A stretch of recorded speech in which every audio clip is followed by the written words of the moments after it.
ધારી નજીક આવેલ વિખ્યાત સફારી પાર્ક ખાતે વિશ્વ યોગ દિવસ રિહર્સલ કાર્યક્રમનું આયોજન કરવામાં આવ્યું હતું। આ કાર્યક્રમમાં વહીવટી તંત્રના તમામ અધિકારીઓ પોતાના સ્ટાફ સાથે હાજર રહી રિહર્સલ કર્યું હતું। જે કાર્યક્રમ મુજબ યોગ શિક્ષકો દ્વારા યોગથી થતા વિવિધ કાયદાઓ વિશે વિશેષ પ્રવચન આપવામાં આવ્યું હતું। સાથે સાથે તમામ સ્ટાફને યોગની તમામ ક્રિયાઓ પણ શીખવાડવામાં આવી હતી। સવારે 6 વાગ્યાથી લઈ 8:30 સુધી આ કાર્યક્રમ રાખવામાં આવ્યો હતો। વહીવટી તંત્ર દ્વારા આ કાર્યક્રમને સફળતાપૂર્વક પૂર્ણ કરવામાં આવ્યો।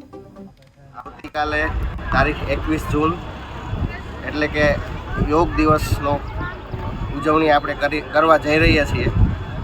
તો ધારીની